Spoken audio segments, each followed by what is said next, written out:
السلام علیکم ورحمۃ اللہ وبرکاتہ. بسم اللہ الرحمن الرحیم.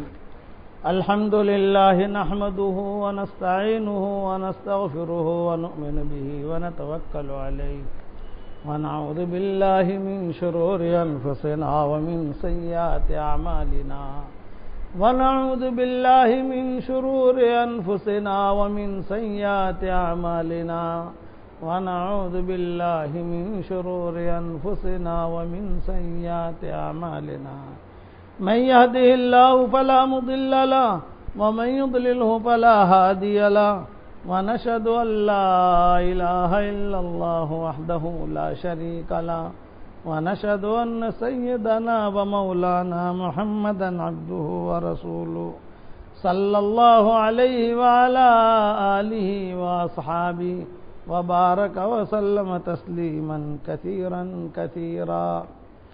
أخرج البيهقي في الدلائل عن أبي أمامة الباهلي عن هشام بن عاص الأموي رضي الله عنهما قال: بعثت أنا ورجل آخر هرقل صاحب الروم ندعوه إلى الإسلام فخرجنا حتى قدمنا الغوطة يعني دمشق فنزلنا على جبلة ابن الأيهم الغساني فدخلنا عليه فإذا هو على سرير له فأرسل إلينا برسوله نكلمه فقلنا والله لا نكلم رسولا وإنما بعثنا إلى الملك فإن أذن لنا كلمناه وإلا لم نكلم الرسول.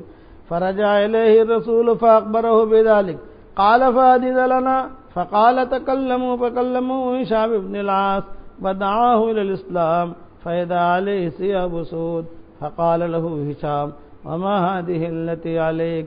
فقال لبستها وحلفت ألا أنزعها حتى أخرجكم من الشام.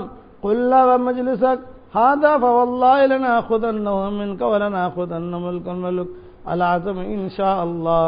أخبرنا بذلك نبينا محمد صلى الله عليه وسلم قال: لستم بهم بل هم قوم يصومون بالنهار ويقومون بالليل.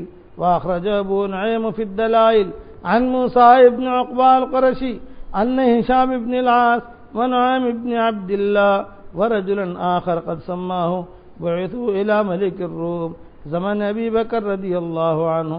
قال: فدخلنا على جبلة ابن الأيهم وهو بالغوطة فإذا عليه ثياب سود وإذا كل شيء حوله أسود. فقال: يا هشام كلموا فكلمه ودعاه إلى الله تعالى فذكر الحديث بطوله إلى آخر الحديث. قابل احترام بھائیوں، دوستوں اور بزرگوں، سلسلہ وار ہمارا وہی مضمون، ایمانیات والی لائن ٹھیک ہو، عبادات والی لائن ٹھیک ہو، اخلاقیات والی لائن ٹھیک ہو، معاشرت والی لائن ٹھیک ہو، معاملات والی لائن ٹھیک ہو، تو یہ آدمی پکا مومن بنتا ہے. اور یہ لائنیں جو ٹھیک ہوتی ہیں وہ بغیر محنت کے ٹھیک نہیں ہوتی. جیسے آپ کے گھر میں کوئی بھی چیز آتی ہے تو بغیر مجاہدے کے نہیں آتی، مجاہدہ کرنا پڑتا ہے.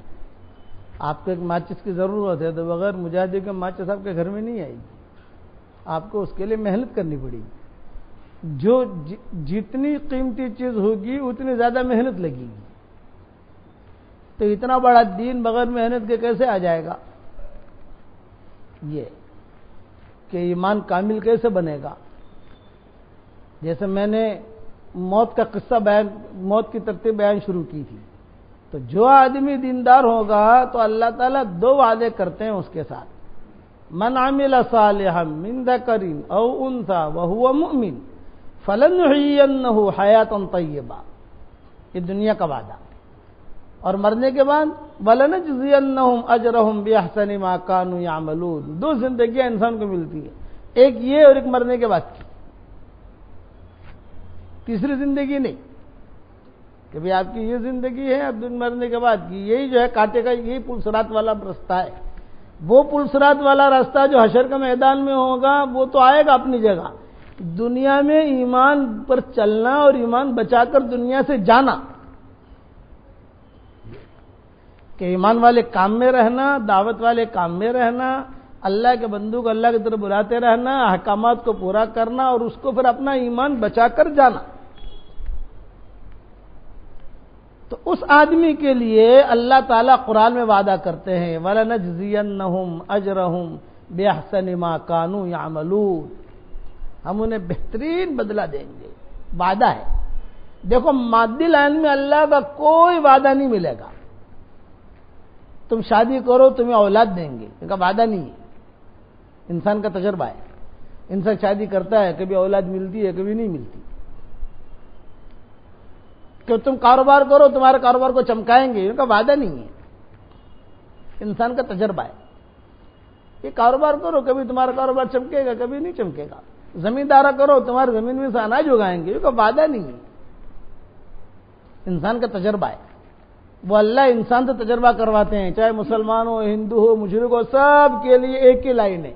یہ نہیں ہے کہ مسلمان کا بچہ اس طریقے سے پیدا ہوگا کافر کا بچہ اس طریقے سے پیدا ہوگا. یہ نہیں. یہ سب کے لیے بات چیز عام ہے کہ کیلا وہ اگر میٹھا ہے تو کافر کے لیے بھی میٹھا ہے، مسلمان کے لیے بھی میٹھا ہے.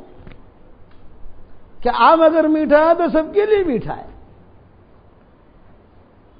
کہ انجیر اگر اچھا ہے تو مسلمان کے لیے بھی اچھا ہے کافر کے لیے بھی اچھا ہے. تو یہ عمومی اسے مادی لائن کہیں گے. اس کے لیے سب برابر کہ سورج جو آپ روشنی پہنچائے گا یہ نہیں کہ خالی مسلمانوں کو روشنی دے گا دوسروں کو نہیں دے گا. یہ نہیں. ایک رات آئے گی سب پر آئے گی. اس کو عمومی کہتے ہیں، عمومی چیز.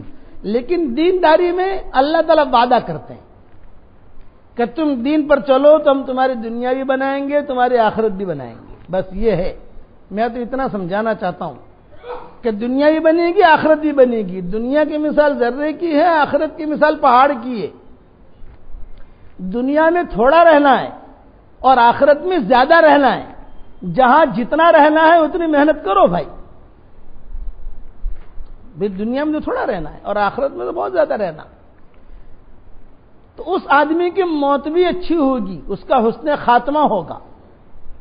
یاد رکھنا، اس کی موت بھی اچھی، اس کی قبر بھی اچھی، اور اس کی قبر کے بعد کی جو منزلیں ہیں وہ بھی اچھی.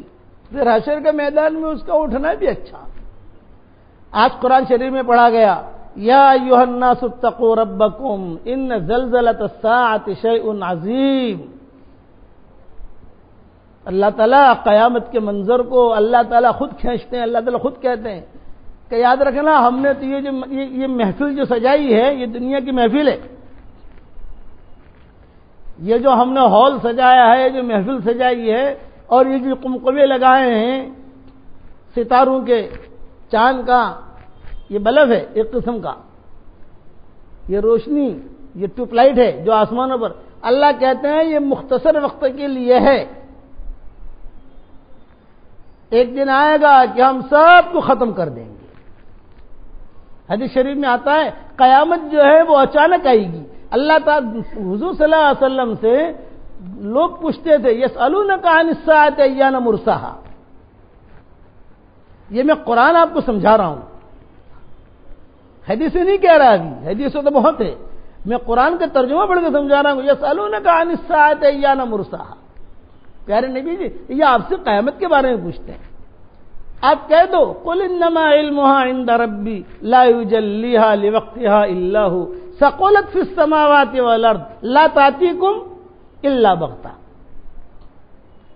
کہ وہ کہہ دو کہ وہ اس کا علم تو اللہ کو ہے، اور یہ بھی کہہ دو کہ یہ اچانک آئے گی، کہ قیامت اچانک آئے گی. اس لیے کہتے ہیں کہ جو آدمی مارا اس کی قیامت تو قائم ہو گئی. فقط قامت قیامت ہو کہ اس کی تو قیامت قائم ہو گئی. اس لیے اپنی یہ دنیا کا وقت جو ہے یہ امتحان کا ہے. دیندار آدمی، دیندار عورت، موت اچھی، دنیا میں بھی برکت، مرنے کے بعد بھی برکت. دیندار کے لیے وعدہ ہے کہ ہم دنیا میں برکت دیں گے. وَلَوْ أَنَّ أَهْلَ الْقُرَىٰ آمَنُوا وَاتَّقَوْا لَفَتَحْنَا عَلَيْهِمْ بَرَكَاتٍ مِّنَ السَّمَاءِ وَالْأَرْضِ. بستی والے ایمان لے آئے، تقوی اختیار کر لیا، ہم برکتوں کے دروازہ کھولیں گے. برکت نہیں، برکتیں. برکات کا جملہ لائیں. برکات، برکات یہ جمع کا صیغہ ہے. یعنی مال میں برکت، علم میں برکت، وقت میں برکت، قدم میں برکت، قلم میں برکت، نظر میں برکت، دعا میں برکت. جہاں آدمی گزر جائے گا وہاں ہدایت پھیل جائے گی. برکات آپ کی جیب سے نکلا ہوا 1-2 دینار بھی ہوں گے، 1 دینار بھی ہوگا، وہ کروڑوں روپیے سے زیادہ قیمتی ہوگا. علم میں برکت. امام شافعی رحمۃ اللہ علیہ امام مالک کے آگے بیٹھے. امام شافعی رحمۃ اللہ علیہ جو تھے وہ بچپن میں یتیم ہو گئے تھے. یہ علماء نے لکھا ہے کہ امام شافعی یہ بچپن میں جو ہے مکہ میں پیدا ہوئے تھے اور قبر بنی ان کی مصر میں، قاہرہ میں ان کی قبر ہے امام شافعی کی. یہ بچپن میں ہی یتیم ہو گئے تھے امام شافعی. تو ان کی والدہ جو ہے ان کو اٹھا کر ملتزم سے چمٹا کر دعا مانگا کرتی تھی کہ اللہ یہی ہمارا بچہ تو یتیم ہو گیا ہے. اچھا، ان کی والدہ اور ان کی خالہ یہ دونوں بیوائیں تھیں، دونوں بہنیں ساتھ رہتی تھی، دونوں بیوہ ہو گئیں. اللہ کا نظام ہے. اور یہ امام شافعی ان کی تربیت میں تھے. میں سمجھا رہا ہوں کہ دینداری کی برکتیں کیسے چلتی ہیں. آپ یہ مت سمجھنا کہ میں دین پر چلوں گا تو مال نہیں ملے گا. ارے نہیں، دین پر چلنے سے تو اللہ بہت مال دے گا، برکت والی زندگی دے گا، سکون والی زندگی دے گا. تو امام شافعی رحمۃ اللہ علیہ کے بارے میں کتابوں میں لکھا ہے کہ وہ امام شافعی کی والدہ روزانہ دعا کرتے تھے. وہ ہوتے ہوتے ہوتے امام شافعی کچھ بڑے ہوئے، 10 سال کی عمر ہوئی، 12 سال کی عمر ہوئی. تو 12 سال کی عمر میں وہ حرم کے حلقوں میں جا کے بیٹھ جاتے تھے. جیسے ہمارے یہاں ہندی مسجد کا یہ حلقہ ہے ایک قسم کا. تو آدمی آ کر بیٹھتا ہے، بیان سنتا ہے. بیان سننے کے بعد اسے شوق ہوتا ہے کہ میں یہ بھی کروں، بھائی میں یہ بھی کروں، میں یہ بھی کروں. تو امام شافعی بھی الگ الگ علماء کے مجلسوں میں جا کر بیٹھ جاتے تھے. اب جب بڑے ہوئے، تھوڑی سی ان کی یعنی سوجھ بوجھ بڑھی، تو یہ والدہ کے پاس آئے. امی ایک بات کہوں؟ کہو. نے کہا میں نے سنا ہے کہ مدینہ کوئی شہر ہے، کوئی گاؤں ہے، حضور کی قبر وہاں ہے. امام شافعی نے کہا حضور صلی اللہ علیہ وسلم کی ہجرت وہاں ہوئی تھی، آج میں نے بیان میں سنا ہے. اور وہاں ایک بڑے عالم ہیں، ان کا نام ہے امام مالک. امام مالک ہمیشہ مدینہ میں رہتے تھے، مدینہ منورہ چھوڑتے نہیں تھے. وہ ان کو مدینہ منورہ سے بہت مناسبت، وہیں اپنی زندگی گزارتے تھے، وہی کہتے تھے کہ میری قبر یہیں بنی. وہ مسجد نبوی کی پہلی صف میں ہر وقت ملتے تھے امام مالک، اور وہاں درس دیتے تھے، بڑے عالم تھے. تو ماں اگر مجھے اجازت دو تو میں سفر کروں اور مدینہ جاؤں. تو ماں رو دی، ان کی والدہ. یہ جتنا شوافے ہے نا، یہ قصہ غور سے سنیں کہ ان کا مسلک کیسے چلا ہے امام شافعی کا.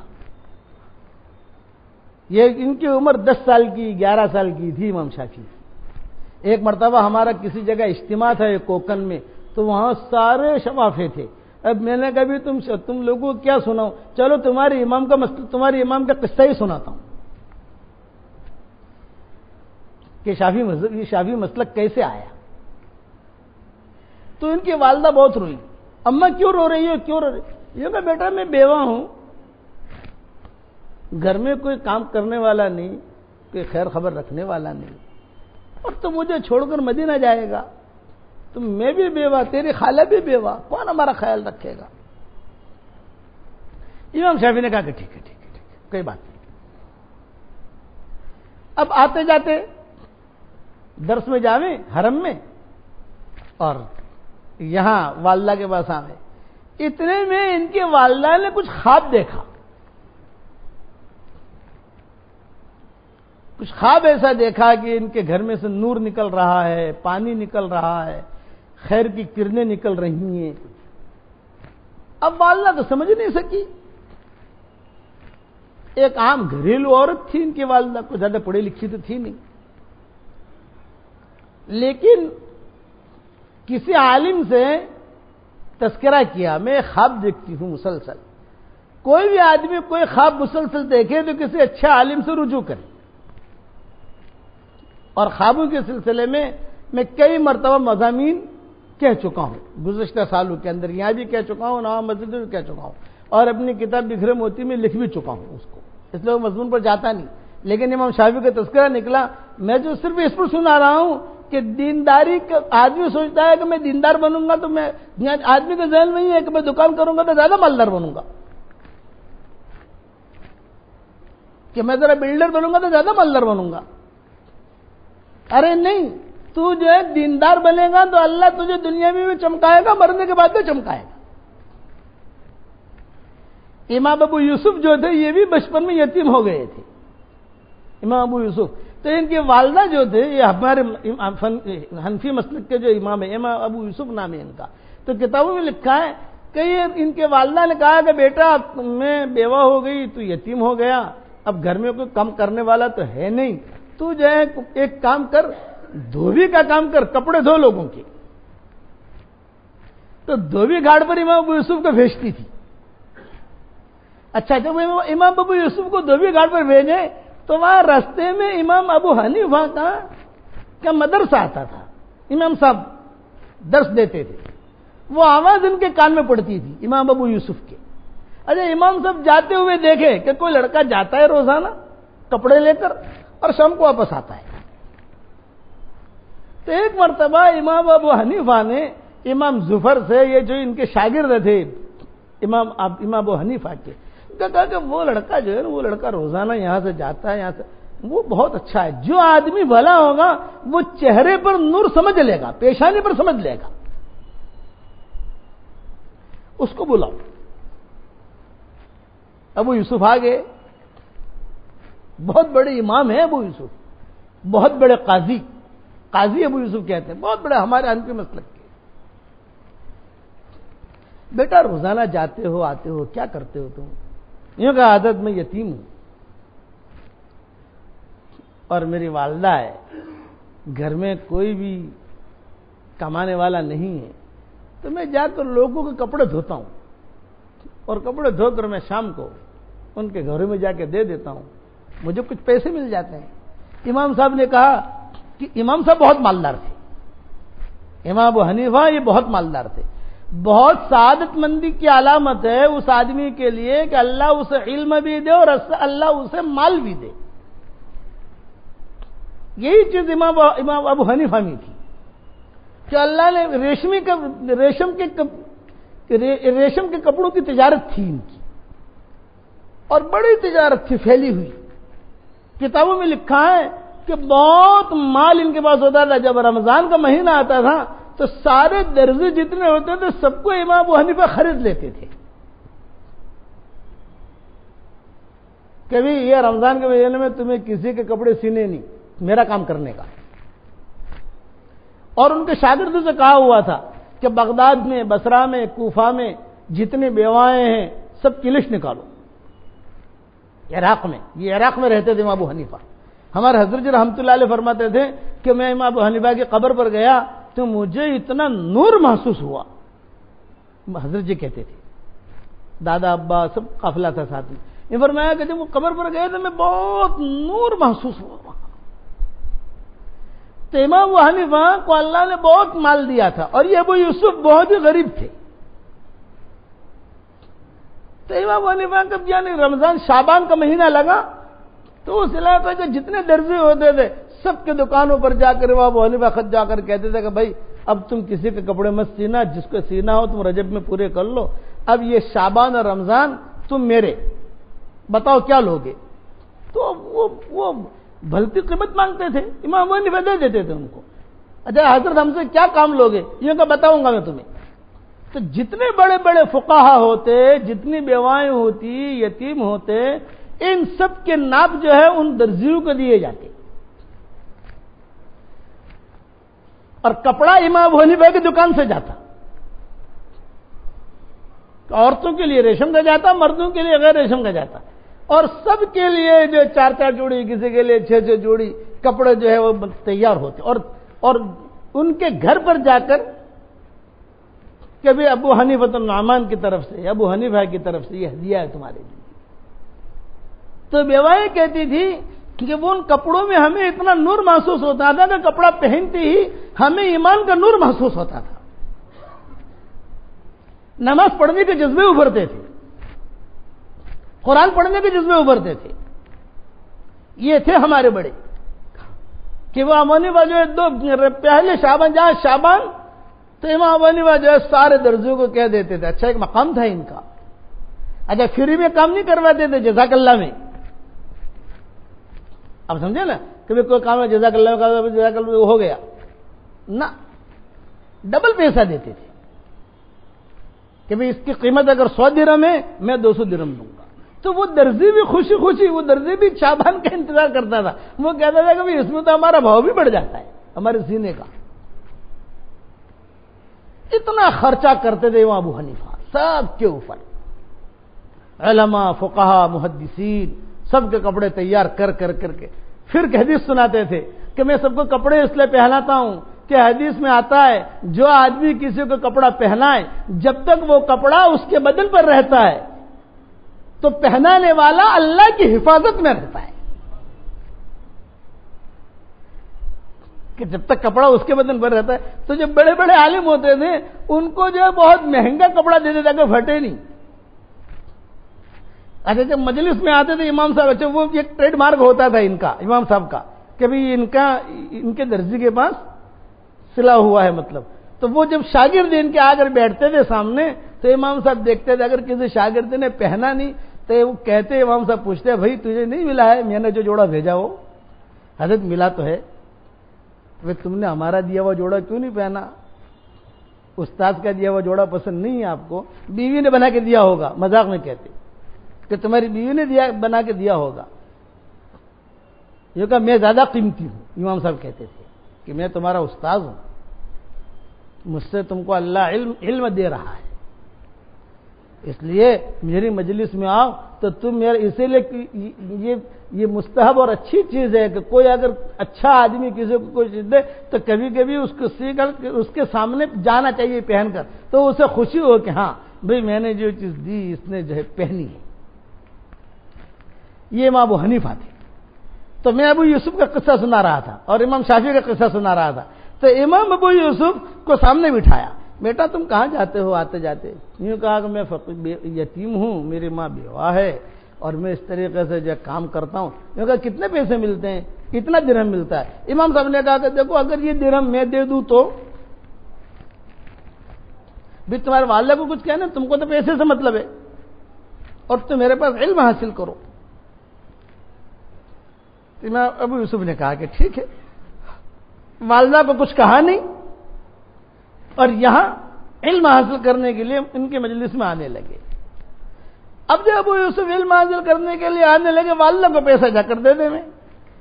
تو کچھ عورتوں نے والدہ کے, عورتوں کی عادت ہوتی ہے لگانے کی, سمجھ گئے نا آپ, یہ خاص زیادہ عادت ہوتی ہے ان کی, یہ فطری طور پر ان کا مزاج میں.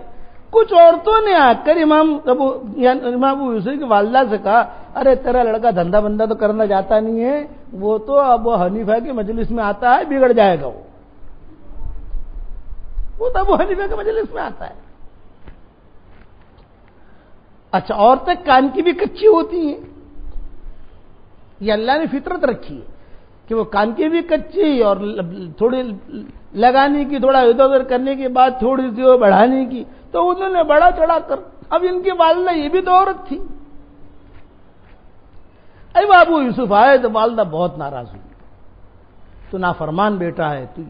اماں ہوا کیا تجھے جہاں میں دھوبی کے لیے وہاں کام کپڑے دھونے کے لیے بیچتی ہوں وہاں تو جاتی نہیں, اب تو جاتا نہیں ہے وہاں, اور یہاں تو کسی ابو حنیفہ کی مجلس میں جاتا ہے اور پیسے لا کر مجھے دیتا ہے. تو ابو یوسف نے کہا اماں ہمارے گھر کا خرچہ تو چلتا ہے, میں پیسے لاتا ہوں زیادہ ملتے ہیں, محنت نہیں ہوتی اور علم بھی ملتا ہے, مال بھی ملتا ہے علم بھی ملتا ہے. اگر نہ یہ امام ابو حنیفہ کے یہ مولویوں کو چکر میں مت پڑنا, یہ تو جو کنگال کر دیں گے. اب جو ہے یہ دوسرے دن نہیں گئے. ابو حنیفہ نے کہا بھی ابو یوسف آتا تھا وہ نہیں آیا, کہاں گیا تو بلایا. تو ابو یوسف رونے لگے. خاموش بیٹھے ہیں، رو رہے ہیں۔ بیٹا کیا ہوا؟ یہ کہا بھی میں یہاں آتا تھا، وہ کچھ عورتوں نے جا کر کان بھر لیے، میری والدہ جو ہے یہ بھی کچھ یعنی سن لی بات کو، مطمئن ہو گئی ان کے باتوں سے اور مجھے ڈانٹا، اب میں تو وہیں اپنا دھندا شروع کر دیا۔ تو امام ابو حنیفہ نے کہا نہیں نہیں، تمہارے والدہ کے پاس مجھے لے جاؤ، میں بات کروں گا۔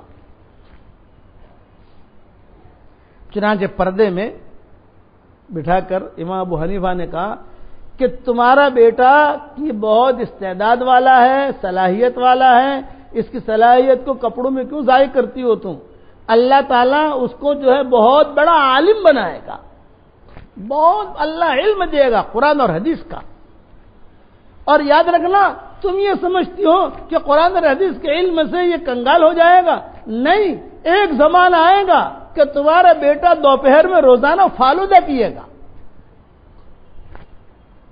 یعنی اس زمانے میں فالودہ بہت قیمتی چیز ہوتی تھی کہ کسی کے گھر میں فالودہ آئے مطلب کہ بہت امیر ہے یہ آدمی۔ عام لوگوں کو گھر میں فالودہ نہیں آتا تھا، مالدار، بہت مالدار ہے۔ تو شادیاں جو ہوتی تھی منگنیاں، تو وہ کہتے تھے ہمارے گھر میں تو روزانہ فالودہ تیار ہوتا ہے، مطلب کہ ہم بہت مالدار ہیں۔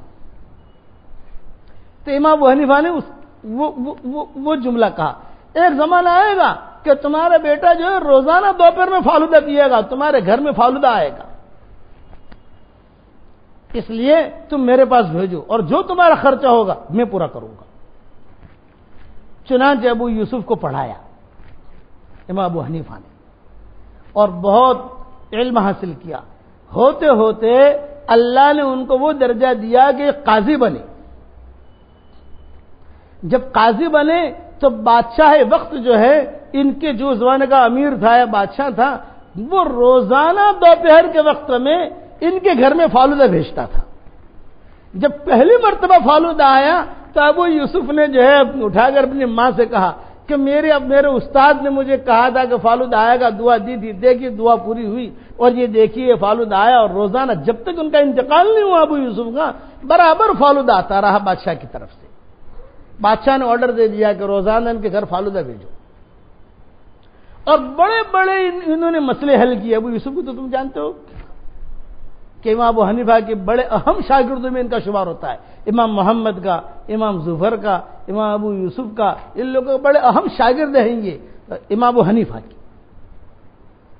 تو علم یاد رکھنا، اب امام شافعی کا قصہ سنا رہا تھا، والدہ نے کہا کہ بیٹا میں کچھ خواب دیکھ رہی ہوں اور اس خواب کی تعبیر تو میں نہیں جانتی، بس اتنا کہتی ہوں کہ میں تجھے اجازت دے رہی ہوں، تو جا مدینہ، وہاں جا کر علم حاصل کر۔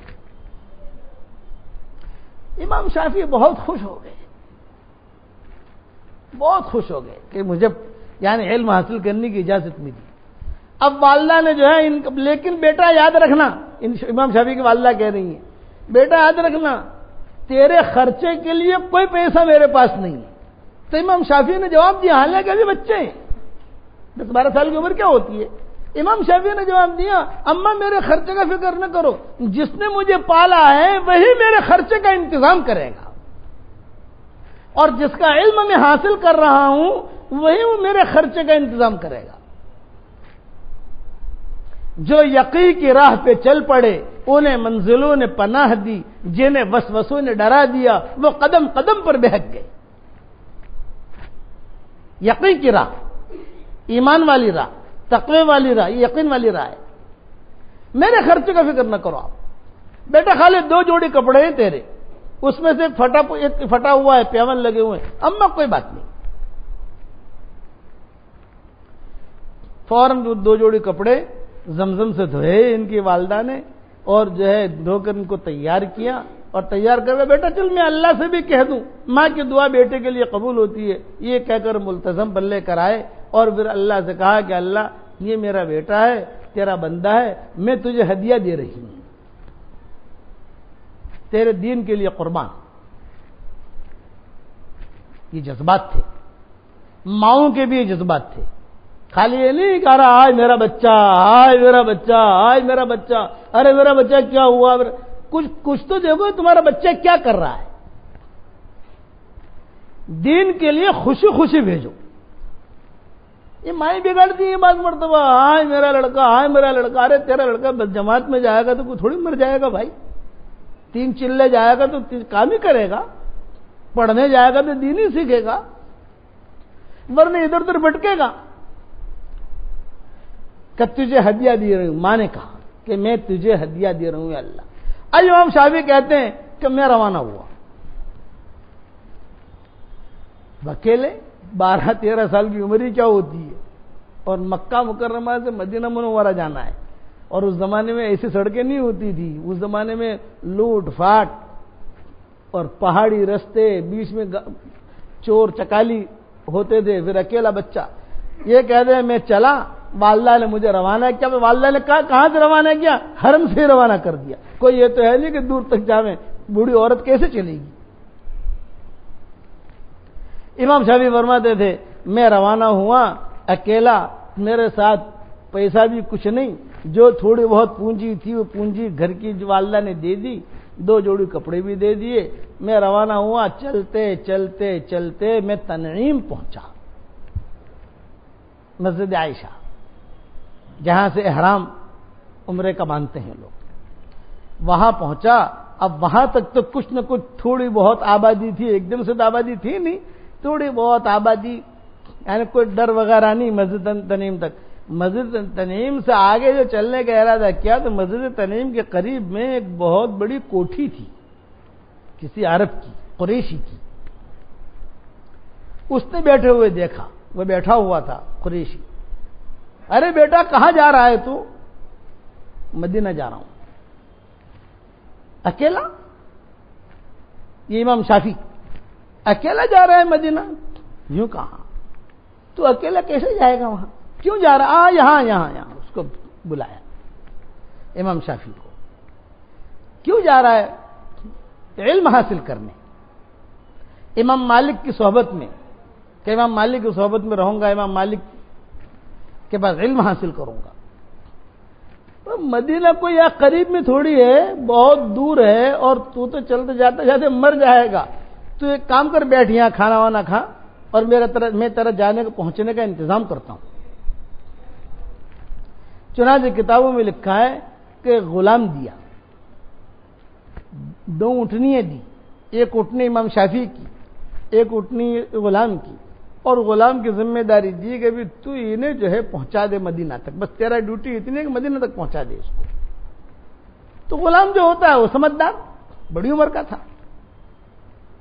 روانہ ہوئے. تو امام شافعی کہتے تھے کہ مکہ مکرمہ سے مدینہ منورہ پہنچتے ہوئے ہمیں 17 دن لگے. کتنے دن بھائی؟ 17 دن میں نے 17 قرآن ختم کیے، روزانہ کا ایک قرآن. اور عمر ہے 12-13 سال کی، زیادہ 14 سال کی. اب مدینہ منورہ وہ غلام تو چھوڑ کر مجھے چلا آیا. غلام جو ہے وہ تو چھوڑ کر چلا. یاد رکھنا کہ دینداری اگر ماں باپ میں ہوگی اور اولاد میں ہوگی تو اللہ ان کی اولاد سے دین کا کام ضرور لے گا، اور ان کی اولاد کو اللہ چمکائے گا. یہ نہیں سمجھو کہ صاحب مال اللہ بہت دے گا. مال تو مقدر کی چیز ہے، مال تو مقدر کے اعتبار سے ملتا ہے، دین مقدر کے اعتبار سے نہیں ملتا، دین مجاہدے پر ملتا ہے. روزی بقدر مقدر اور دین بقدر مشقت. کہ آدمی تھکے، اپنے آپ کو تھکائے، وہ محبوب بنتا ہے، وہ محبوبہ بنتی ہے اللہ کی. امام شافعی کہتے ہیں کہ مسجد نبوی میں گیا تو مسجد نبوی بھی چھوٹی سی مسجد نبوی، لوگ بیٹھے ہیں. میں نے لوگوں سے پوچھا کہ بھئی یہاں امام مالک آتے ہیں؟ یہاں کوئی مالک نام کا کوئی آدمی؟ کہا ہاں. کہاں آئیں گے؟ یہ کہا یہی بیٹھ کر بیان کریں گے. آئیں گے، کرسی لگے گی، تخت لگتا تھا امام مالک کا بیان کا. حضور صلی اللہ علیہ وسلم کی قبر مبارک کھلی ہوئی تھی اس وقت میں، یعنی ایسا پیک جیسے گنبد ہے، یہ گنبد نہیں تھا. یہ گنبد ہے، یہ جالیاں ہیں، جالیاں وغیرہ کچھ نہیں تھی. بھئی جیسے عام قبر جیسے قبر دکھتی ہے ویسے قبر دکھتی تھی. بس چھوٹی سی باہر جو ایک باؤنڈری لگی ہوئی تھی، چھوٹی سی باؤنڈری. ابھی یہ سعودی حکومت نے ایک مطار جو ایئرپورٹ کا راستہ ہے وہاں پر ایک پرانا مدینہ قائم کیا ہے، پرانا مدینہ، کہ پرانا مدینہ کیسا تھا، اس میں ساری چیزیں بتائی ہیں کہ حضور کی قبر ایسی تھی، حضور کے مکانات ایسے تھے، حضور کی چارپائی ایسی تھی، حضور کی یہ ہم بھی گئے تھے وہاں دیکھنے کے لیے، سب بچوں کو بیویوں کو سب کو لے کے گئے تھے وہاں دیکھنے کے لیے۔ ہمیں وہ اعزازاً بلایا تھا، انہوں نے ہمیں بلایا تھا، ہم سے پہلے مفتی تقی عثمان کو بلایا، پھر اب انہوں نے کچھ ٹکٹ وغیرہ بنائے تھے کہ بھئی یہ ٹکٹ لو، ٹکٹ لے کر اندر جا کے دیکھو، یہ مطار روڈ پر ہے، یاد رکھنا، کبھی اللہ توفیق دے آپ کو جانے کی تو اپنی ٹور والوں کو بتانا کبھی یہاں ایک نیا مدینہ بنایا ہے انہوں نے، پرانا مدینہ، کہ پرانا مدینہ کیسا تھا۔ اب تو ٹور والوں کو پتا چل گیا تو وہ بھی کوئی سیٹنگ کر لیتے ہیں وہاں جانے کی۔ ہمیں تو وہاں کا جو مدیر تھا، اس نے جو وہاں کا ذمہ دار تھا، اس نے دعوت دی ہم کو اسپیشل، اور کہا کہ میں نے کہا میرے ساتھ تو خاندان والے میرے بہت ہیں، کہ آپ جتنوں کو لاؤ یہاں آؤ اور یہاں آ کر جو ہے دیکھ لو ہم نے جو کیا ہے، دعا کرو۔ چنانچہ میں نے وہاں جا کر بیان بھی کیا، دعا بھی کی، ساری چیزیں بتائی۔ پھر اس نے کہا بھی ہمارے یہاں کھانا، میں نے کہا کھانے کا تو وقت ہے نہیں، میں نے کہا آپ وعدہ کرو کہ دوسرے سفر میں آپ کھانا کھاؤ گے ہمارے یہاں آ کر۔ میں نے کہا انشاءاللہ وعدہ کرتے ہیں کھانا کھائیں گے، تو ان کا وہ وعدہ باقی ہے، عبدالعزیز نام ہے ان کا۔ لیکن آپ لوگوں کو اللہ لے جائے تو ضرور دیکھنا پرانا مدینہ کیسا تھا، پتہ چلے گا۔ تو حضور کی قبر کے قریب میں ان کا تخت لگتا تھا امام مالک کا، اور جب حدیث بیان کرتے تو وہ یہ کہتے اس قبر والے نے یہ کہا ہے، اشارہ کر کے۔ ابو بکر کا کوئی حدیث ہوتی تو کہتے یہ اس قبر والے نے یہ کہا ہے، حضرت عمر کی حدیث ہوتی تو کہ اس قبر والے نے یہ کہا ہے، اشارہ کر کے۔ رسول اللہ صلی اللہ علیہ وسلم یہ ادب میں نہیں کہتے تھے، وہ وہاں ادب میں کہ اس قبر والے نے یہ کہا ہے، اور جو ان کی حدیث میں سنا رہا ہوں یہ قبر والا بھی سن رہا ہے۔ یہ ان کا ایک کہنے کا ڈھنگ تھا، طرز تھا ان کا۔ اور بڑے بڑے فقہاء محدثین جن کی مجلس میں بیٹھتے تھے، تو کتابوں میں یہ لکھا ہے کہ امام شافعی جو ہے یہ بھی سامنے آ کر بیٹھ گئے۔ امام شافعی کہتے ہیں پہلے سے جا کر میں بیٹھ گیا۔ برکت، یہ برکت سمجھا رہا ہوں، اور پھر اللہ تعالیٰ مال کتنا دیتا ہے وہ بھی سمجھاتا ہوں۔ ہمیشہ یاد رکھنا کہ مال، اگر مال چاہیے تو میں کہتا ہوں مال اعمال میں اللہ نے مال بھی رکھا ہے، اعمال، کہ میں نماز پڑھوں گا تو میرا گراہک چلا جائے گا، میں یہ کروں گا تو میرا دھندا کم ہو جائے گا، میں یہ کروں گا تو میرا یہ ہو جائے گا، نہ، ارے دین کی برکت سے ہی اللہ دے گا۔ جو یقین کی راہ پہ چل پڑے انہیں منزلوں نے پناہ دی، جنہیں وسوسوں نے ڈرا دیا وہ قدم قدم پر بہک گئے۔ معمولی بہانے کی وجہ سے آدمی روزہ چھوڑ دیتا ہے، معمولی بہانے کی وجہ سے آدمی حج چھوڑ دیتا ہے۔ حج فرض ہے، یعنی تعجب کی بات یہ ہے کہ حج فرض ہے پھر بھی آدمی نہیں کرتا۔ کیوں نہیں کرتا؟ مولانا وہ زمانے میں میری میٹنگ ہے، ارے چھوڑ تیری میٹنگ ہے یار، قبر میں میٹنگیں آئیں گی تیرے کام کی، اس پر حج فرض ہے، فرائض کی پامالی سے بچو۔ حدیث شریف میں آتا ہے جس مرد پر حج فرض ہو، جس عورت پر حج فرض ہو، اگر اس نے حج نہیں کیا تو چاہے یہودی بن کے مرے چاہے نصرانی بن کے مرے۔ یہ حضور فرماتے ہیں کہ بات چاہے یہودی بن کے مرے نصرانی بن کے مرے۔ مولوی صاحب وہ حج میں تو ایسا ہے کہ مولوی صاحب میں کسی کا حج بدل کرا دو، ارے کیوں حج بدل کرانے کا بھائی؟ آج کے لیے بھی چلا حج بدل، کیوں حج بدل کرانے کا بھائی؟ آپ خود کر سکتے ہو، آپ خود طواف کر سکتے ہو، خود جا سکتے ہو۔ مولوی صاحب وہاں بھیڑ بہت ہوتی ہے تو ڈر لگتا ہے کہیں مر نہ جاؤں، تو مور کے یہاں موت نہیں آئے گی تجھے، بھیڑ ہوتی کیا ہو تو وہاں تو جانا پڑے گا سب کو۔ سب کتابوں میں یہ لکھا ہے کہ امام شافعی سامنے بیٹھ گئے، امام مالک نے سبق درس دینا شروع کیا۔ امام شافعی پہلی مرتبہ سن رہے ہیں حدیثیں، لوگوں نے کہا کہ یہ بچہ ہے، لیکن دھیان سے امام شافعی سنتے تھے، دھیان سے کیا کہہ رہے ہیں، یہ کیا کہہ رہے ہیں، کیا کہہ۔ امام شافعی کے دل میں بات آئی کہ میں لکھوں، لیکن کاغذ قلم تو تھا نہیں، بیچارے وہیں سے فقرے کی حالت میں آئے تھے، کوئی چیز تو تھی نہیں کہ میں لکھوں، لیکن کیسے لکھوں؟ اگر کاغذ قلم لینے کے لیے پیچھے جاتا ہوں تو میری جگہ جاتی ہے، اور اگر جو ہے میں یہاں کسی سے مانگوں قریب میں تو ہر آدمی حدیث لکھ رہا ہے، اس زمانے میں حدیث لکھنے کا معمول تھا، حدیثیں لکھ رہا ہے. خیر امام شافعی جو ہے وہ ادھر ادھر دیکھتے رہے. اچھا سامنے ہی بیٹھے ہیں امام مالک کے, تو امام مالک کی نگاہ بھی پڑتی رہی ان پر. امام شافعی جو ہے دیکھتے رہے. ایک تنکا ملا, وہ تنکا اٹھایا اور اپنے ہتھیلی بھی لکھنا شروع کر دیا. جہاں ہتھیلی بھی لکھنا شروع کیا تو امام مالک دیکھ رہے ہیں کہ لڑکا ہے, اب اس کو ڈانٹ بھی نہیں سکتے, پیچھے چلا جائے بھی نہیں کہہ سکتے. وہ کوئی بات نہیں, امام مالک اپنا درس دیتے رہے. جب درس پورا ہوا تو امام شافعی جو ہے وہ فوراً امام مالک کے قریب آ کر بیٹھ گئے, مصافحہ کیا. تو امام مالک نے ڈانٹا امام شافعی کو, کہا کہ تم بڑے عجیب ہو, اتنا بڑا مجمع بیٹھا تھا اور حضور صلی اللہ علیہ وسلم کے قبر کے قریب میں درس دے رہا تھا, اور اتنے بڑے بڑے فقہا محدثین, اور تم بیٹھے ہوئے کھیل رہے تھے تنکے کے ساتھ اپنی. تو امام شافعی نے جواب دیا, میں کھیل نہیں رہا تھا. تو کیا کر رہے تھے تم؟ کہا حضرت میں حدیثیں لکھ رہا تھا. یہ کہا ہتھیلی میں حدیثیں لکھی جاتی ہیں؟ امام مالک کہہ رہے, تو بتاؤ تمہارے ہتھیلی میں کیا حدیثیں لکھی؟ یہ فرمایا ظاہر میں یہاں لکھ رہا تھا اور باطن میں میرے دل میں لکھ رہا تھا.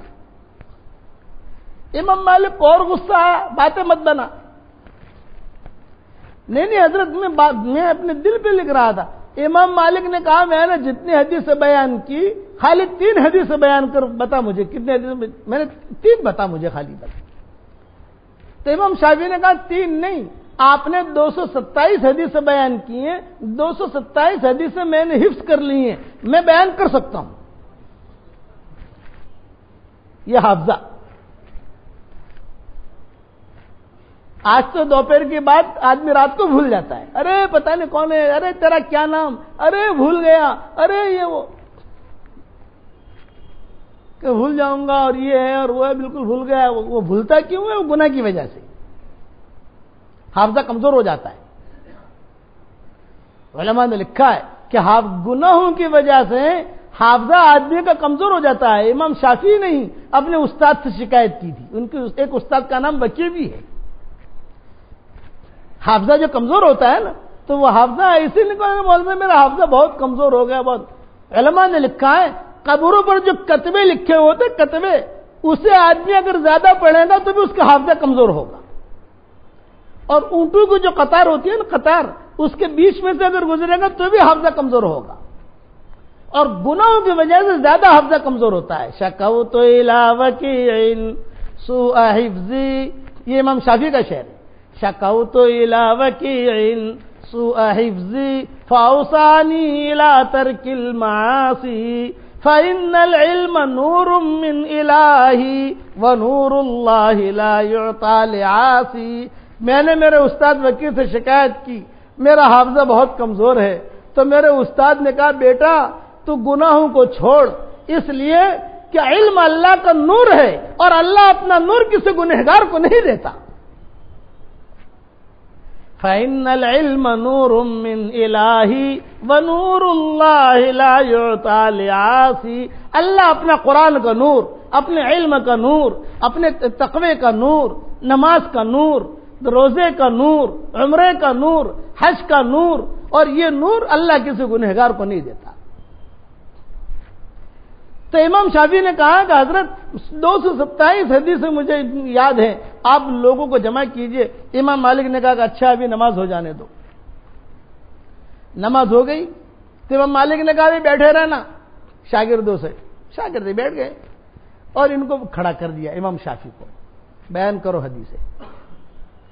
تو امام شافعی نے ساری حدیثیں روایت کے ساتھ, سند کے ساتھ, عن فلاں عن فلاں عن فلاں عن فلاں عن فلاں عن عبداللہ ابن عمر, روایت کے ساتھ, عن نافع عن عبداللہ ابن عمر قال قال رسول اللہ صلی اللہ علیہ وسلم, بیان کر دی. امام مالک نے جب یہ دیکھا کہ ہو یہ لڑکا تو بڑا ذہین ہے, امام مالک نے ہاتھ پکڑ لیا ان کا. بیٹا تم یہاں کہاں ٹھہرے ہو؟ مدینہ میں. کس کے یہاں ٹھہرے ہو؟ کس کے بیٹے ہو؟ یہ فرمایا کہ میں یتیم ہوں, میں یتیم ہوں اور میں مکہ سے آیا ہوں. تو یہاں ٹھہرنے کی کوئی جگہ یوں کا کوئی جگہ نہیں ہے، میں تو آیا ہوں اور سیدھا تمہارے بیان میں آیا ہوں۔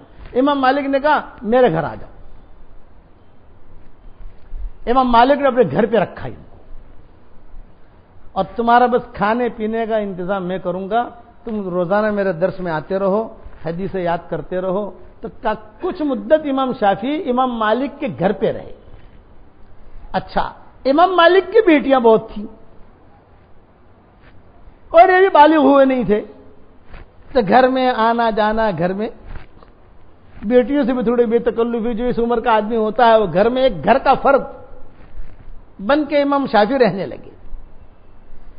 روزے اقدس پر کھڑے ہوئے امام شافعی صلاۃ و سلام پڑھ رہے تھے، اتنے میں ایک قافلہ عراق کا وہ بھی صلاۃ و سلام پڑھ رہا تھا۔ امام شافعی نے دیکھا کہ یہ لوگ جو ہے کہیں دور سے آئے ہیں، تو فارغ ہونے کے بعد امام شافعی نے کہا بھی آپ لوگ کہاں کے ہو؟ یوں کہا ہم عراق سے آئے ہیں۔ عراق کا نام تو سنا تھا انہوں نے کہ ہاں عراق، وہاں ابو حنیفہ بہت بڑے امام، اللہ امام ابو حنیفہ کی قبر کو بھی نور سے بھرے، اور امام شافعی کی قبر کو بھی اللہ نور سے بھرے، جتنے امام مالک کی قبر کو بھی اللہ نور سے بھرے۔ بڑے قربانیاں انہوں نے دی، بہت جھیلا، بہت قربانیاں دی، تب جا کر یہ سارے مسلک قائم ہوئے۔ تو امام شافعی نے ان سے کہا کہ ابھی آپ لوگ کب جا رہے ہو عراق؟ کل فجر بعد جائیں گے ہم، اگر میں چلوں تمہارے ساتھ؟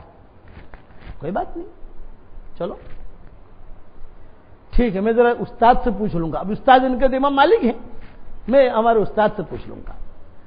رات کو جہاں امام مالک سے ملاقات ہوئی تو کہا حضرت میں نے آپ سے تو کافی حدیث علم حاصل کیا، میں چاہتا ہوں کہ سفر کروں عراق کا۔ ارے عراق کیسے جائے گا تو بیٹا، اتنا لمبا سفر؟ یہ وہ قافلہ آیا ہوا ہے، جس کے دل میں طلب ہوتی ہے نا وہ اپنا راستہ نکال لیتا ہے، اور جس کے دل میں طلب نہیں ہوگی تو مسجد کے قریب رہ کر بھی محروم رہے گا۔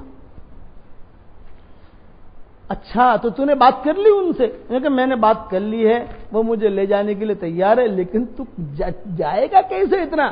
بھائی ان کے پاس تو اونٹنیاں ہوں گی، ان کے پاس اپنی کاریں ہوں گی، میں سمجھانے کے لیے کاریں تو زمانے میں تھی نہیں، بھائی ان کے تو وسائل ہوں گے، وہ بس میں آئے ہوں گے، تیری تو کوئی سیٹ بیٹ ہے نہیں، تیری تو کوئی کار ہے نہیں، تیرا تو کوئی اونٹنی ہے نہیں، تو کیسے جائے گا؟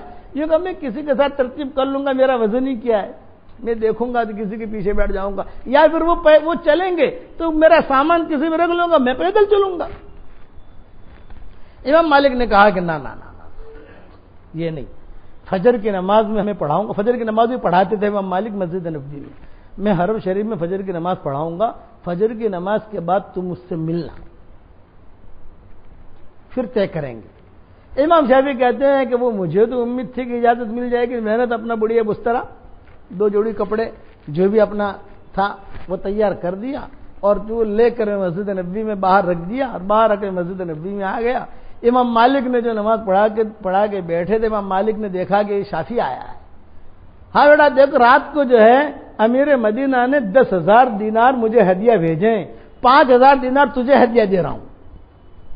امام مالک نے کہا کہ رات کو امیر مدینہ نے مجھے ہدیہ بھیجا ہے، تو 5,000 دینار میں نے تیری نیت کی ہے، 5,000 دینار لے لیں، اور تیرے لیے اونٹنی بھی میں نے لے لی ہے، بس تو اونٹنی کے لے اور لے کر تو عراق جا اور وہاں پر علم حاصل کر، ادھر ادھر گھومنا بھومنا مت، دیکھنا مت۔ عراق بہت خوبصورت ہے، عراق جو ہے یہ بہت ہمارا بہت سفر ہوا ان علاقوں میں، عراق، شام، بغداد، کوفہ، بصرہ، یہ علاقے بہت خوبصورت۔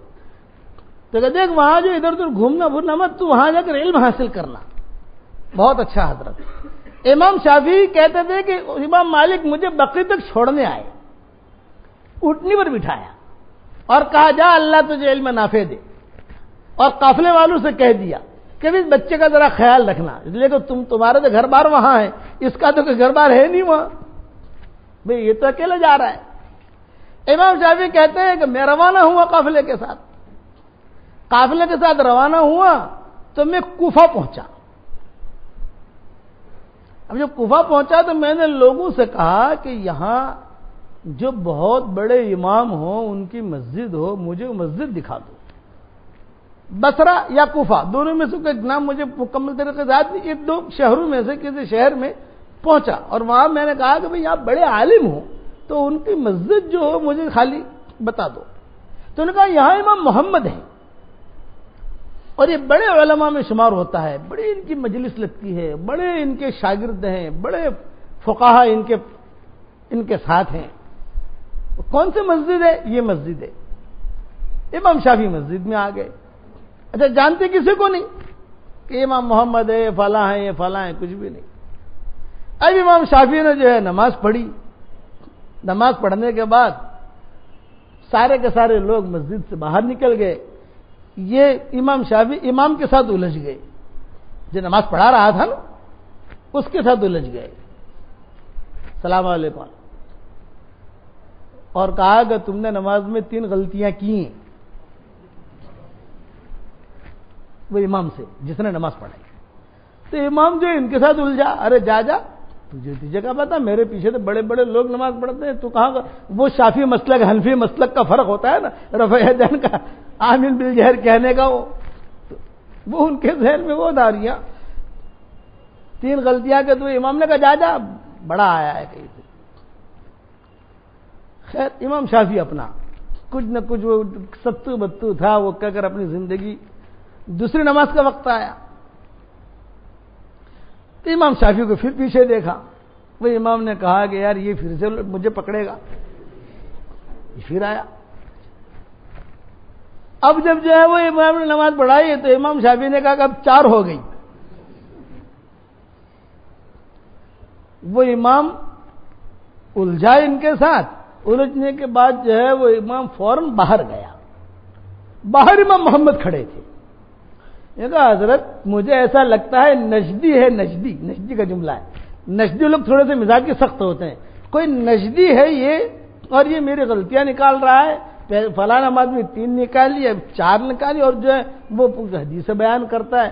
تو امام محمد نے کہا کہ اس سے الجھو مت. ایسے لوگ تو بہت آتے رہتے ہیں، جیسے ہم بھی کہتے ہیں نا کوئی آتے ہیں وہ الجھو مت کسی سے، اپنا کام میں لگو، الجھو مت. اسے ایسے لوگ بہت آتے ہیں. اب تیسری نماز کا وقت آیا. امام شافعی بیٹھے ہوئے.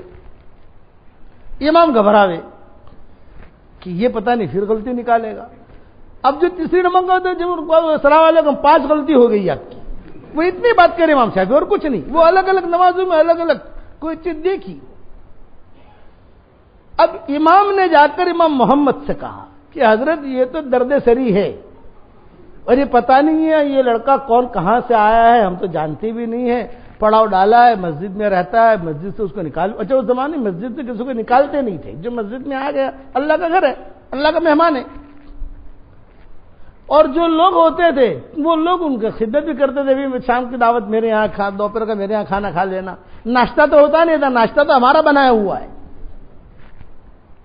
یہ ناشتہ جو ہے نا، ناشتہ یہ اپنی ایجاد ہے. دوپہر کا کھانا، رات کا کھانا، اصل رات کا کھانا یہ کہ دوپہر کا کھانا غدا اور عشاء. فطور کا تذکرہ حدیث میں نہیں ملے گا آپ کو، کبھی دوپہر کا کھانا اور رات کا کھانا. تو یہ جو ہے وہ لوگ اکرام کر لیتے تھے. تو امام محمد کے پاس گیا اور کہا کہ حضرت یہ تو ہر نماز میں یہاں اس نے پڑھا ہو ایسا ڈالا ہے کہ یہی رہے گا، اور میری جو ہے وہ غلطیاں بڑھتی رہتی ہیں. پہلے 3 تھی، بعد میں 4 ہوئی، بعد میں 5 ہوئی، اب فجر میں حضرت کہاں تک ہوگی. اس کے لیے آپ جو ہے ذرا اس سے کچھ بات کر لو. تو امام محمد نے کہا مجھے بات کرنے کی کوئی ضرورت نہیں ہے، تو خالی اس سے 1-2 چیزیں پوائنٹ بتا. تو 1-2 حدیثیں، یہ حدیثوں کے بارے میں پوچھ، وہ جانتا ہے کہ نہیں جانتا. اگر وہ جانتا ہے وہ حدیثیں تو مطلب کہ بہت اہم آدمی ہے، اور اگر نہیں جانتا تو ایسے لوگ بہت آتے ہیں. وہ امام آ گیا امام شافعی کے پاس. فلاں حدیث جانتے ہو؟ امام شافعی نے کہا ہاں. پوری حدیث سنا دی. امام محمد باہر کھڑے ہوئے تھے. حضرت وہ تو پوری حدیث سنا رہا ہے. اچھا کیا بتائے کیا بتائے. لیکن عالم آدمی جو ہوتا ہے وہ تو پوائنٹ سمجھ جاتا ہے. کہ عالم آدمی جو ہوگا وہ پوائنٹ سمجھ جائے گا کہ یہ حدیث صحیح ہے کہ غلط ہے کہ یہ ہے کہ فوراً. اسی لیے جو ایس ایم ایس آتے ہیں نا، تو یہ ایس ایم ایس کے اندر ہمیشہ دیکھا کرو، بعض مرتبہ وہ چیزیں حدیث کی نہیں ہوتی، بعض مرتبہ قرآن کے آدمی لکھتا ہے. قرآن کے کہ لا الہ کل مجھے ایس ایم ایس آیا احمد نگر سے کہ یہ کلمہ پڑھو تو قرآن شریف میں ہے کہ آپ کو 70 لاکھ نیکیاں ملیں گی. اللہ صاحب یہ مجھے کہہ رہے ہیں 70 لاکھ نیکیاں ملیں گی. تو میں نے ان کو کہا کہ قرآن میں ایسی کوئی بات نہیں ہے، مہربانی کر کے ایسی باتیں امت میں پھیلایا نہیں کرتے. قرآن میں 70 لاکھ کا جملہ ہی کہیں نہیں ہے. تو وہ امام محمد نے بس کہا کہ وہ تو حدیث سے پوچھ لو، میں سمجھ جاؤں گا کہ یہ لڑکا برابر ہے یا کھوٹا ہے. وہ آئے امام شافعی نے حدیث بیان کر دی. امام محمد باہر کھڑے تھے، وہ امام نے جا کر کہا حضرت یہ جواب دیا، فرمایا بہت اچھا لڑکا ہے، میرے پاس لاؤ. امام شافعی باہر گئے. بیٹا کہاں سے آئے ہو؟ یوں کہا مکہ مدینہ سے. مدینہ میں امام مالک کو جانتے ہو؟ ہاں ان کے درس میں رہ کر آیا. فلاں حدیث جانتے ہو؟ کہاں. کتنا پڑھا وہاں تم نے؟ انہوں نے مدت بتائی، اتنے مدت. یہاں کہاں ٹھہرے ہو تم؟ کتنی حدیث تمہیں حفظ یاد ہیں؟ یہ کہ اتنی حدیثیں یاد ہیں. فلاں حدیث بیان کرو. انہوں نے کھٹ سے بیان کر دی. امام محمد نے کہا میرے گھر چلو. گھر پہ لے گئے اور گھر پہ لے جا کر امام محمد نے کہا تم میرے مہمان رہو، میرے درس میں شریک رہو، اور میں جو فقہ بیان کروں وہ فقہ تم سیکھتے رہو مجھ سے. اب امام محمد کے مہمان بن گئے امام شافعی. اور امام شافعی مہمان بننے کے بعد اب جو امام محمد سے درس لینا شروع کیا. جب امام محمد سے درس لینا شروع کیا تو امام محمد کے دل میں ان کی بڑی قدر ہوئی کہ بھئی یہ آدمی بہت اونچا آدمی ہے، بہت اونچا. پھر کچھ مدت امام محمد کے پاس رہے. امام محمد نے کہا کہ فلاں جا کر فلاں امام احمد ابن حنبل یا کوئی بھی ان کا نام لیا، ان سے بھی تم جا کر کچھ باتیں سیکھو. سیکھی. یہ سکھا کر امام شافعی دوسری مرتبہ مدینہ آئے. ابھی دوسری مرتبہ مدینہ آئے تو امام مالک کو تو جانتے ہی تھے، امام مالک ان کو بھی جانتے تھے. تو مدینہ منورہ آئے تو دیکھا کہ مسجد نبوی اچھی بن گئی ہے اور امام مالک کا بھی زور شور بہت ہے، ان کا بیان بہت سنتے ہیں لوگ اور بڑا. اور یہ بھی دیکھا کہ امام مالک کے مکان اچھا، چونکہ پہلے تو مہمان بنے تھے، اب تو مہمان ہے نہیں، اب تو ایک دوسرا سفر کر کے آئے ہیں. اب چونکہ بڑے بھی ہو گئے تو گھر میں جا بھی نہیں سکتے. تو یہ سنا کہ صاحب امام مالک جو ہے اللہ نے ان کو مال بھی بہت دیا ہے. تو کتابوں میں لکھا ہے باب السلام پر امام شافعی امام مالک کے انتظار میں کھڑے رہے کہ وہ آئیں گے تو یہی سے آئیں گے، وہی دروازہ بڑا ہو، وہی دروازہ پرانا ہے مسجد نبوی کا باب السلام، وہاں سے آئیں گے. تو امام شافعی نے دیکھا کہ امام مالک جو ہے وہ موطا لے کر آ رہے ہیں، موطا امام مالک، لیکن خود اٹھائے ہوئے نہیں ہیں. ان کے 2-4 شاگرد ہیں، انہوں نے موطا جیسے بہت وزنی کتابیں ہوتی تھی وہ اٹھائی ہوئی ہیں. اور امام مالک نے بہت اچھا جو ہے جبہ پہنا ہے اور دہن العود لگایا ہے اور بہت اچھی خوشبو لگائی ہے اور ایک قسم کا رومال اوڑا ہوا ہے امام مالک نے، اور بہت اچھا شان و شوکت کے ساتھ مسجد نبوی کے اندر آ رہے ہیں اور بہت لوگ ان کے انتظار میں مسجد نبوی میں بیٹھے ہیں. امام شافعی باب السلام پر کھڑے رہے. جب باب السلام پر کھڑے رہے ان کے دل میں یہ کہ شاید مجھ پر نظر پڑے گی تو پہچانیں گے تو مجھے آگے لے جائیں گے. لیکن امام شافعی کہتے ہیں کہ وہ تو اپنا نگاہ نیچی کر کے داخل ہونے لگے. جب داخل ہونے لگے تو اب میری طرف تو دیکھا نہیں، تو میں نے سلام کیا ان کو، سلام علیکم، السلام علیکم یا استاد. امام شافعی کہتے ہیں میرے سلام کا جواب جو کہ مسجد نبوی میں داخل ہو رہے تھے تو میرے سلام کا جواب بھی کوئی خاص دیا ہوگا، لیکن آہستہ سے دیا اور اپنا نگاہ نیچی کر کے مسجد نبوی میں داخل ہو گئے اور وہاں قبر مبارک کے قریب جا کر بیٹھ کر اپنا بیان شروع کر دیا. امام شافعی فرماتے ہیں کہ میں پیچھے بیٹھ گیا، جگہ تو ملی نہیں، پیچھے بیٹھا. امام مالک نے کہا بھی آج مجھے بیان نہیں کرنا، اعلان کیا آج میں بیان نہیں کروں گا، بس آج میں تم لوگوں کا امتحان لوں گا کہ تم لوگوں نے کیا سیکھا مجھ سے، اس لیے آج بیان نہیں ہوگا، آج تو میں امتحان لوں گا. اتنے میں امام مالک نے ایک سوال کیا. اب جب سوال کیا تو سارے فقہا محدثین خاموش. امام شافعی پیچھے بیٹھے ہوئے. ابھی پیچھے بیٹھے ہوئے تو ان کے قریب میں بھی کوئی ایک عالم صاحب تھے تو وہ بھی خاموش. انہوں نے جو ہے امام شافعی سے کہا کہ ارے کوئی اس کا جواب معلوم ہے، تو امام شافعی نے جواب دیا اس کو کہ اس کا جواب یہ ہے. اس کو لکھوایا تو اس نے زور سے کہا اس کا جواب یہ، کھڑے ہو کر امام مالک بہت خوش ہو گئے، واہ واہ واہ واہ ماشاء اللہ ماشاء اللہ، ارے تجھے تو آگے آنا چاہیے۔ تو اس نے کہا نا میں یہی ٹھیک ہوں حضرت، وہ بھی عالم تھے، میں یہی ٹھیک ہوں، لیکن ان کو پتا تو تھا نہیں، جواب تو انہوں نے دیا ہے امام شافعی نے۔ اب امام مالک نے دوسرا سوال کیا،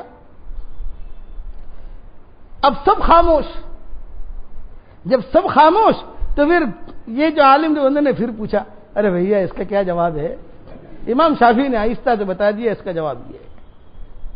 انہوں نے کھڑے ہو کر اس کا جواب یہ، تو جب 2 مرتبہ یعنی کامیاب ہوئے نا جواب دینے میں، سب خاموش ہیں، تو امام مالک نے کچھ جواب دیا، امام مالک بہت خوش ہو گئے، ارے واہ واہ واہ واہ واہ واہ، یہی میرا شاگرد ہے، ارے بھائی تو آگے آگے، لیکن یہ سب جو ہے یہ جواب نہیں دے سکے، تو نے جواب دیا، لیکن نا حضرت میں یہ ٹھیک ہوں، حضرت بڑوں کے سامنے کہاں بیٹھوں، وہی بیٹھا رہا۔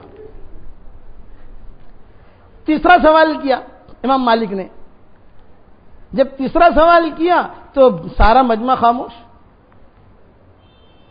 اس نے پھر پوچھا ارے بھائی یہ بھی بتا دے، امام شافعی نے بتا دیا۔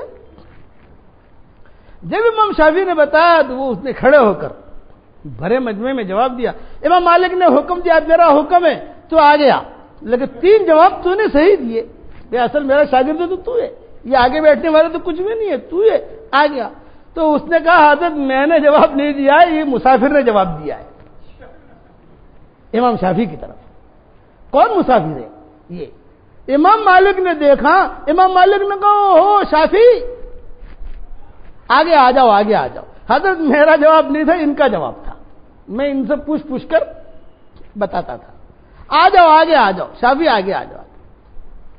اور کتابوں میں یہ لکھا ہے کہ امام مالک نے ان کا اتنا احترام کیا کہ کہا کہ آج کا درس جو ہے امام شافعی دیں گے۔ چنانچہ امام مالک نیچے اتر گئے اور امام شافعی کو بٹھایا اپنی جگہ اور کہا کہ تم درس دو، اور آج کا میرا مضمون یہ ہے، جیسے مضمون ہوتا ہے نا، بھی کوئی صبر کا مضمون ہے، موت کا مضمون ہے، نماز کا مضمون ہے، قرآن کا مضمون ہے، کوئی دعوت کے کام کا مضمون ہے، تقوی کا مضمون ہے، آج کا میرا مضمون یہ ہے، تم جو ہے یہ درس دو۔ اور امام مالک جو ہے سامنے بیٹھے، امام شافعی کو بٹھایا تو امام شافعی ایک دم سے گھبرائے، کیوں؟ ایک تو حضور کی قبر قریب اور مسجد نبوی اور بڑا مجمع اور استاد، کہ ان سے تو علم حاصل کیا ہے امام مالک سے، تو چنانچہ امام شافعی رضی اللہ تعالیٰ عنہ، اللہ ان کی قبر کو نور سے منور فرمائے، انہوں نے وہ حدیث بیان کرنی شروع کی تو وہ بھی اسی طریقے سے، اس قبر والے نے یہ کہا ہے، اس قبر والے نے یہ کہا ہے، لیکن وہ حدیث بیان کرتے کرتے ان کی ہچکیاں بن جاتی تھی امام شافعی کی۔ جو درس امام مالک 2 گھنٹے میں دیتے تھے، وہ درس یہ 2.5 3 3.5 گھنٹے لگ گئے ان کو دیتے دیتے۔ کیوں؟ اس وجہ سے کہ یہ صاحب جو ہے میں بڑے کے دربار میں آیا ہوں اور حضور صلی اللہ علیہ وسلم قریب میں ہے۔ بات سمجھے یہ امام شافعی؟ بس یہاں تک زیادہ وقت ہو گیا، کل یہ مضمون پورا کریں گے انشاءاللہ، دعا کر لو۔